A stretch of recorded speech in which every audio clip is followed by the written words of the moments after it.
Hello students, SB একাডেমিতে তোমাদের সকলকে স্বাগত জানাই। তোমরা জানো যে আর কিছুদিন পরেই কিন্তু তোমাদের ফাইনাল এক্সাম শুরু হতে চলেছে। তো আশা করি তোমাদের সকলেরই প্রিপারেশন খুব ভালো। কিন্তু যাদের প্রিপারেশন অতটা ভালো নয়, তো তাদের জন্য বলছি টেনশনের কোনো কারণ নেই। তার কারণ আমি তোমাদের জন্য এনেছি ইতিহাসের সাজেশন। খুব ভালো করে সাজেশনগুলো দেখবে, নোট ডাউন করে নেবে কিংবা স্ক্রিনশট নিয়ে নেবে। তাহলে আমরা শুরু করি। সবার প্রথমে আমরা দেখব মার্ক 3, 3 মার্কের কোশ্চেন কোনগুলো তোমাদের অবশ্যই রেডি করে যেতে হবে। প্রথম কোশ্চেন, সিপাহী বিদ্রোহকে কেন মহাবিদ্রোহ বলা হয়? তারপরের কোশ্চেন আসছে, মঙ্গল পাণ্ডে স্মরণীয় কেন? সিপাহী বিদ্রোহের সাথেই রিলেটেড। তারপরের কোশ্চেন, ঝাঁসির রানী লক্ষ্মীবাঈ ভারতের ইতিহাসে স্মরণীয় কেন? ইনিও মহাবিদ্রোহের সাথে অর্থাৎ সিপাহী বিদ্রোহের সাথেই রিলেটেড। নেক্সট কোশ্চেন, মহারানীর ঘোষণাপত্র, এটাও সিপাহী বিদ্রোহের সাথে রিলেটেড একটা কোশ্চেন। নেক্সট কোশ্চেন, সিপাহী বিদ্রোহকে কেন ভারতের একটি জাতীয় বিদ্রোহ বলা হয়? ভীষণ ইম্পর্টেন্ট কোশ্চেন, অবশ্যই পড়ে যাবে। তারপরের পরের কোশ্চেন, বিচ্ছিন্নতাবাদ বলতে কি বোঝো? বিচ্ছিন্নতাবাদ। তারপরের কোশ্চেন, দ্বিজাতি তত্ত্ব বলতে কি বোঝো? এই দুটো কোশ্চেনই 3 মার্কের জন্য খুব ইম্পর্টেন্ট। নেক্সট, কাকে কেন ভারতের দ্বিজাতি তত্ত্বের জনক বলা হয়? ভীষণ ইম্পর্টেন্ট, অবশ্যই রেডি করবে। নেক্সট কোশ্চেন, কাকে মুসলিম সমাজের নবজাগরণের অগ্রদূত এবং কেন বলা হয়? ভীষণ ইম্পর্টেন্ট কোশ্চেন, অবশ্যই রেডি করবে। নেক্সট, সিমলা দৌত, লখনৌ চুক্তি, ইম্পর্টেন্ট, রেডি করবে। নেক্সট, কাকে পাকিস্তান রাষ্ট্রের জনক এবং কেন বলা হয়? অবশ্যই ভীষণ ইম্পর্টেন্ট কোশ্চেন, এটাও রেডি করবে। তারপরে আসছে, জাতীয় কংগ্রেসের উৎপত্তি সম্পর্কে সেফটি ভালভ তত্ত্বটি কি? ভীষণ ইম্পর্টেন্ট কোশ্চেন, অবশ্যই রেডি করে যাবে। নেক্সট আসছে, নরমপন্থী কাদের বলা হতো? কয়েকজন নরমপন্থী নেতার নাম লেখো। কয়েকজন নরমপন্থী নেতার নাম বলতে তোমরা দুটো, তিনটে কি দুজন, তিনজন, 4জন ব্যক্তির নাম মুখস্থ করে রাখবে, যাতে পরীক্ষায় গিয়ে নাকি কনফিউশনে ভুল না হয়ে যায়। তারপর আসছে, রাজনৈতিক ভিক্ষাবৃত্তি কি? ভীষণ ইম্পর্টেন্ট কোশ্চেন। নেক্সট, চরমপন্থী কাদের বলা হতো? কয়েকজন চরমপন্থী নেতার নাম লেখো। নেক্সট, সুরাট বিচ্ছেদ 1907, ভীষণ ইম্পর্টেন্ট কোশ্চেন, অবশ্যই রেডি করবে। নেক্সট, স্বদেশী ও বয়কট কি? আচ্ছা, এখানে একটা কথা বলি, স্বদেশী ও বয়কট কি? এই শব্দ আলাদা আলাদা, দুটো শব্দ আলাদা আলাদা ভাবেও কোশ্চেনে আসতে পারে। স্বদেশী কি, বয়কট কি, বা বয়কট বলতে কি বোঝো? নেক্সট, শহীদ ক্ষুদিরাম বসু স্মরণীয় কেন? ভীষণ ইম্পর্টেন্ট একটা কোশ্চেন, অবশ্যই রেডি করবে। পরের কোশ্চেন, কি কারণে গান্ধীজি অসহযোগ আন্দোলন প্রত্যাহার করে নেন?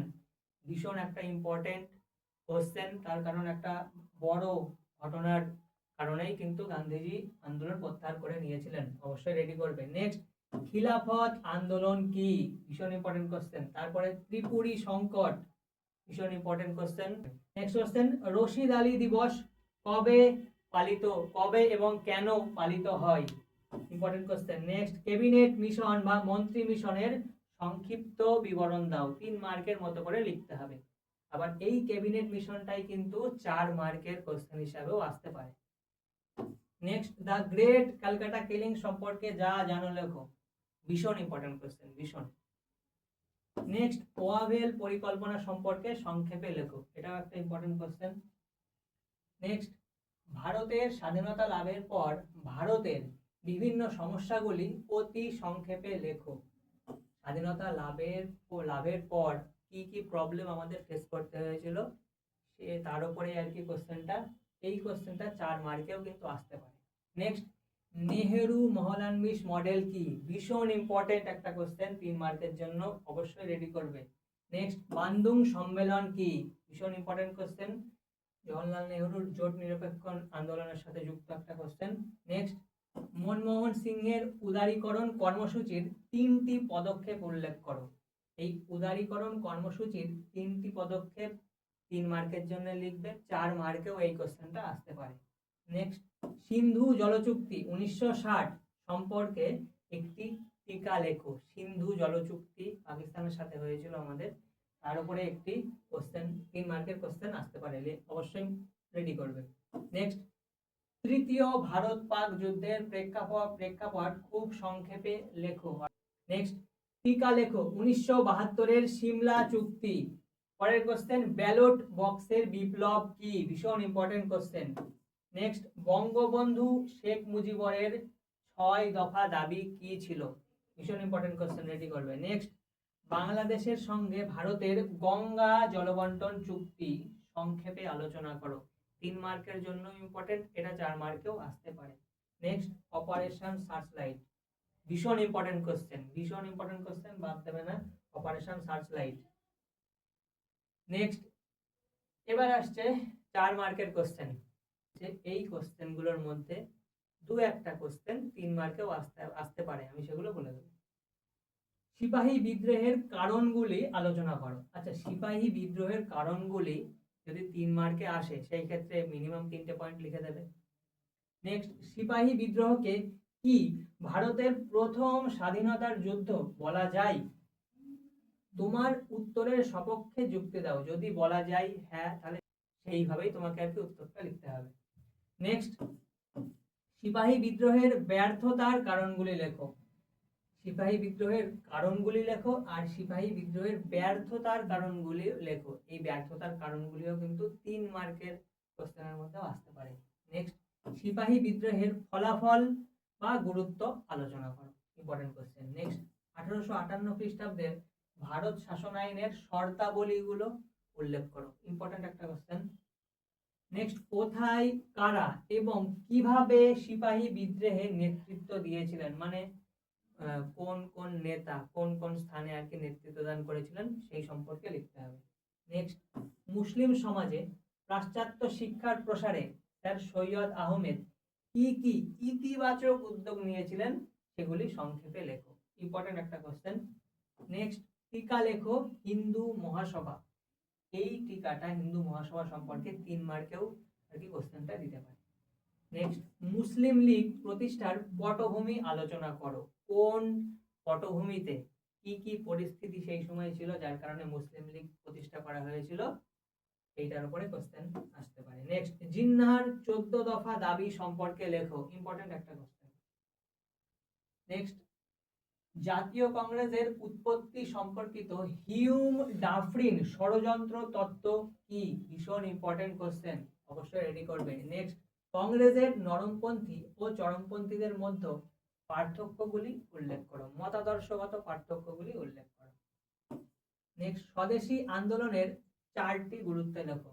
আচ্ছা, স্বদেশী আন্দোলনের যদি 3টে গুরুত্ব লিখতে বলে 3 মার্কের হিসাবে কিন্তু কোশ্চেনটা আসতে পারে। নেক্সট, দক্ষিণ আফ্রিকায় গান্ধীজি পরিচালিত সত্যাগ্রহ সম্পর্কে আলোচনা করো। অর্থাৎ দক্ষিণ আফ্রিকায় থাকাকালীন গান্ধীজি কি কি আন্দোলন করেছিলেন, কি প্রতিষ্ঠা করেছিলেন ওখানে, সেই সম্পর্কে লিখতে হবে। নেক্সট, ভারতের স্বরাজ পার্টি প্রতিষ্ঠার পটভূমি আলোচনা করো। কোন পরিস্থিতিতে স্বরাজ পার্টি প্রতিষ্ঠা করা হয়েছিল এটা লিখতে হবে। নেক্সট, ভারতীয় অর্থনীতিতে প্রথম বিশ্বযুদ্ধের প্রভাবগুলি, অর্থাৎ প্রথম বিশ্বযুদ্ধ হওয়ার ফলে ভারতের অর্থনীতিতে তার কি কি প্রভাব পড়েছিল সেইগুলো লিখতে হবে। নেক্সট, টিকা লেখো চম্পারণ সত্যাগ্রহ, খেদা বা খেরা সত্যাগ্রহ, আর টিকা লেখো আহমেদাবাদ সত্যাগ্রহ বা আহমেদাবাদ শ্রমিক আন্দোলন। 3টেই ইম্পর্টেন্ট, অবশ্যই 3টেই রেডি করবে। নেক্সট, অসহযোগ আন্দোলনের ব্যর্থতার কারণগুলি আলোচনা করো। অসহযোগ আন্দোলন কেন ব্যর্থ হয় তার কারণগুলো লিখতে হবে। মিনিমাম 4টে পয়েন্ট লিখলে খুবই ভালো, 5টা লিখলে তো আরো ভালো, ফুল মার্কস পাওয়ার চান্স খুব ভালো থাকবে। নেক্সট, স্বরাজ্য দলের ব্যর্থতার কারণগুলি কি ছিল? স্বরাজ পার্টি তো তৈরি করা হয়েছিল কিন্তু কেন সাকসেসফুল হয়নি, কেন ব্যর্থ হয়েছিল তার কারণ 4টে মিনিমাম লিখতে হবে। নেক্সট, টিকা লেখো ডান্ডি অভিযান। মহাত্মা গান্ধীর ডান্ডি অভিযানের উপরে টিকা লিখতে হবে 4 মার্কে।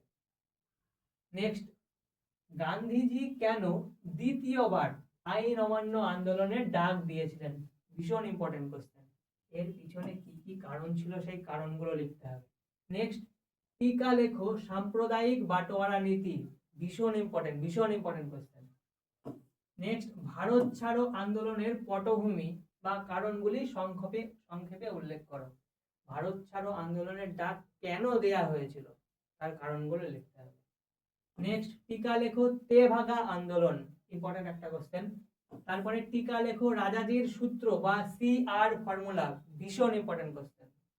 নেক্সট, মুসলিম লীগের প্রত্যক্ষ সংগ্রাম দিবস, মুসলিম লীগের প্রত্যক্ষ সংগ্রাম, কে ডাক দিয়েছিলেন, কেন, পুরো ঘটনাটা লিখতে হবে। খুব সুন্দর, ভীষণ ইম্পর্টেন্ট একটা কোশ্চেন। ভারতীয় গণপরিষদের গঠন ও কার্যাবলী সম্পর্কে সংক্ষেপে লেখো।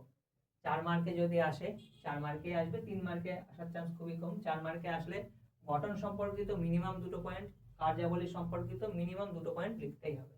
নেক্সট, ভারতীয় সংবিধানের প্রধান বৈশিষ্ট্যগুলি সম্পর্কে সংক্ষেপে আলোচনা করো। আমাদের সংবিধানের যে ইউনিক যে ফিচার্স গুলো আছে, বৈশিষ্ট্যগুলো আছে, সেগুলো সম্পর্কে লিখতে হবে।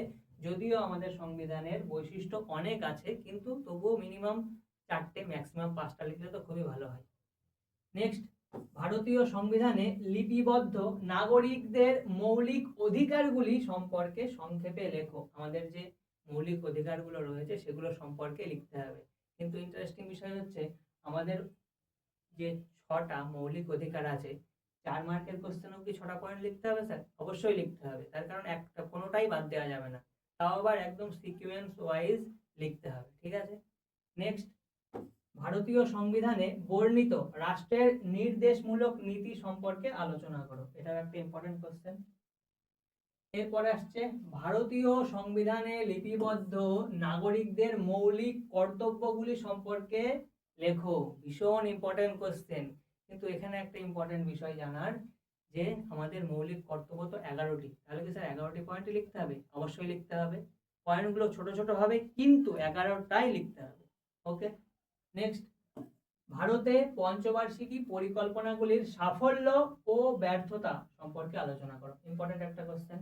নেক্সট, ভারতের জোট নিরপেক্ষতার নীতিটি ব্যাখ্যা করো। জোট নিরপেক্ষতার নীতিটি সম্পর্কে লিখতে হবে। নেক্সট, জোট নিরপেক্ষ আন্দোলনে নেহেরুর অবদান মূল্যায়ন করো। জওহরলাল নেহেরুর অবদানটা কি ছিল জোট নিরপেক্ষ আন্দোলনে, এটা লিখতে হবে। নেক্সট, 1990-এর দশকে ভারতীয় অর্থনীতির সংস্কারের প্রেক্ষাপট আলোচনা করো। অর্থাৎ কোন পরিস্থিতিতে আমাদের 1991-এর দিকে অর্থনীতিতে সংস্কার আনা হয়েছিল, সেই প্রেক্ষাপটটা লিখতে হবে। নেক্সট, ভারতের সংবিধান প্রণয়নে ডক্টর ভীমরাও রামজি আম্বেদকরের ভূমিকা সংক্ষেপে লেখো। ভীষণ ইম্পর্টেন্ট কোশ্চেন, ভীষণ ইম্পর্টেন্ট কোশ্চেন। নেক্সট, পূর্ববঙ্গে 21শে ফেব্রুয়ারির ভাষা আন্দোলনের বিবরণ দাও। ভীষণ ইম্পর্টেন্ট কোশ্চেন, অবশ্যই রেডি করবে। নেক্সট, স্বাধীন বাংলাদেশের জাতির জনক কাকে বলা হয় এবং কেন? 4 মার্কের জন্য অসাধারণ ইম্পর্টেন্ট একটা কোশ্চেন। নেক্সট, 1971-এর মুক্তিযুদ্ধের প্রত্যক্ষ কারণগুলি সংক্ষেপে লেখো। মানে কি কি কারণ ছিল 1971-এর মুক্তিযুদ্ধ হওয়ার, ঠিক আছে। নেক্সট, টিকা লেখো ছিটমহল বিনিময় চুক্তি। এটা একটা ইম্পর্টেন্ট কোশ্চেন। নেক্সট, আমরা দেখে নেব 8 মার্কের কোশ্চেন। 8 মার্কের কোশ্চেন গুলো একটু বড় করে লিখতে হবে। মিনিমাম 8টা পয়েন্ট তো অবশ্যই লিখতে হবে। 9টা লিখতে পারলে খুবই ভালো, ফুল মার্কস পাওয়ার চান্স খুব থাকে। আর পয়েন্টগুলো যখন লিখবে তোমরা অবশ্যই নাম্বারিং করবে, যাতে যিনি খাতা দেখবেন তিনি নাম্বারিং করা দেখে বুঝতে পারে যে হ্যাঁ অ্যাটলিস্ট 8টা পয়েন্ট স্টুডেন্ট লিখেছে। প্রথম কোশ্চেন দেখে নেব, আলিগড় আন্দোলন কি? এই আন্দোলনে স্যার সৈয়দ আহমেদের অবদান কি ছিল? ভীষণ ইম্পর্টেন্ট কোশ্চেন। কোশ্চেনটা ভেঙে তৈরি করা আছে, যদি কোশ্চেন পরীক্ষাতেও এরকম ভেঙে ভেঙে আসে, উত্তরও ভেঙে ভেঙে লিখতে হবে, সেপারেট হেডিং দিয়ে দিয়ে লিখতে হবে। নেক্সট, 1885 খ্রিস্টাব্দে জাতীয় কংগ্রেস প্রতিষ্ঠার পটভূমি পর্যালোচনা করো। অর্থাৎ কোন কোন পরিস্থিতিতে জাতীয় কংগ্রেস তৈরি করা হয়েছিল, মানে কি এমন কারণ ছিল যে জাতীয় কংগ্রেস তৈরি করতে হয়েছিল, সেই কারণগুলো। নেক্সট, ভারতের জাতীয় কংগ্রেসের নরমপন্থী নেতাদের সাফল্য ও সীমাবদ্ধতা মূল্যায়ন করো। অর্থাৎ নরমপন্থী নেতারা কতটা সাফল্য লাভ করেছিল আর তাদের সীমাবদ্ধতাগুলো লিখতে হবে আলাদা আলাদা হেড পয়েন্ট বানিয়ে। নেক্সট, ভারতের জাতীয় আন্দোলনে চরমপন্থী মতবাদের উদ্ভবের পটভূমি বা কারণগুলি আলোচনা করো। কোন কোন কারণে চরমপন্থী নেতাদের উদ্ভব হয়েছিল সেগুলো লিখতে হবে। নেক্সট, ভারতের চরমপন্থী আন্দোলনে লাল বাল পাল অর্থাৎ লালা লাজপত রায়, বাল গঙ্গাধর তিলক এবং বিপিন চন্দ্র পাল এর অবদান আলোচনা করো। এই তিনজন ব্যক্তির নাম ভীষণ ইম্পর্টেন্ট চরমপন্থী নেতা হিসেবে। এই তিনজনের নামই তোমরা হয়তো সবাই শুনেছো। তবে এই কোশ্চেনে একজন ব্যক্তির নাম উল্লেখ করে 4 মার্কে কিংবা 3 মার্কেও কিন্তু আসতে পারে, ঠিক আছে, এটা মাথায় রাখবে। নেক্সট, অসহযোগ আন্দোলনের প্রেক্ষাপটটি আলোচনা করো। অসহযোগ আন্দোলনের ব্যর্থতার কারণগুলি আলোচনা করো। অসহযোগ আন্দোলন কেন ডাকা হয়েছিল আর এই আন্দোলন কেন ফেল করে যায় বা ব্যর্থ হয়ে যায় তার কারণগুলো লিখতে হবে আলাদা আলাদা হেড পয়েন্ট বানিয়ে। নেক্সট, আইন অমান্য আন্দোলনের সংক্ষিপ্ত বিবরণ দাও, অর্থাৎ আইন অমান্য আন্দোলনের পুরো ঘটনাক্রম সুন্দর করে লিখতে হবে। নেক্সট, 1935 খ্রিস্টাব্দের ভারত শাসন আইনের প্রেক্ষাপট ও শর্তাবলীগুলি আলোচনা করো আর এই আইনের গুরুত্ব আলোচনা করো। ভীষণ ইম্পর্টেন্ট একটা কোশ্চেন, রেডি করবে। নেক্সট কোশ্চেন, রাওলাট আইনের শর্তগুলি কি কি ছিল আর এই আইনের বিরুদ্ধে ভারতীয়দের প্রাথমিক প্রতিক্রিয়া কি ছিল। ইম্পর্টেন্ট একটা কোশ্চেন, তবে রাওলাট আইনের যে শর্তাবলীগুলো ওগুলো খুব সুন্দর করে মুখস্থ করতে হবে। নেক্সট, ভারত ছাড়ো আন্দোলনের পটভূমি ও এই আন্দোলনের গুরুত্ব আলোচনা করো। নেক্সট, ভারতের স্বাধীনতা সংগ্রামে সুভাষচন্দ্র বসুর অবদান পর্যালোচনা করো। ভীষণ ইম্পর্টেন্ট একটা কোশ্চেন, সুভাষচন্দ্র বসুর উপরে ভীষণ ইম্পর্টেন্ট। ভারতের স্বাধীনতা সংগ্রামে আজাদ হিন্দ বাহিনীর অবদান মূল্যায়ন করো এবং এর ব্যর্থতার কারণগুলি। ভারতের স্বাধীনতা সংগ্রামে আজাদ হিন্দ বাহিনীর অবদান আর আমাদের এই আইএনএ অর্থাৎ আজাদ হিন্দ ফৌজ কেন ব্যর্থ হয়েছিল তার কারণগুলো লিখতে হবে। নেক্সট, 1946 খ্রিস্টাব্দের নৌ বিদ্রোহের কারণ ও তাৎপর্য। নৌ বিদ্রোহ কেন ঘটেছিল সেই কারণগুলো লিখতে হবে আর তার তাৎপর্য। আচ্ছা, নেক্সট আসছে মাউন্টব্যাটেন পরিকল্পনা কি, এই পরিকল্পনার ফলাফলগুলি আলোচনা করো। ভীষণ ইম্পর্টেন্ট কোশ্চেন, কারণ এই মাউন্টব্যাটেন পরিকল্পনার পরেই কিন্তু আমাদের দেশ স্বাধীনতা লাভ করে। আর এই মাউন্টব্যাটেন পরিকল্পনা কি, এই কোশ্চেনটা 3 মার্ক হিসাবেও আসতে পারে আবার 4 মার্কেও আসতে পারে, যে টিকা লেখো মাউন্টব্যাটেন পরিকল্পনা, ঠিক আছে। তো এইটাই তোমাদের সাজেশন। যারা সারা বছর ভালো করে পড়েছো তারা অবশ্যই এগুলো তো অবশ্যই রেডি করে রাখবে। আর যাদের মোটামুটি প্রিপারেশন অতটাও ভালো নয় তাদেরও ভয় পাওয়ার কোনো কারণ নেই। এই কোশ্চেনগুলো তোমরা যদি রেডি করতে পারো তাহলে কিন্তু পরীক্ষাতে অবশ্যই তোমরা খুব ভালো মার্কস পাবে। Thank you.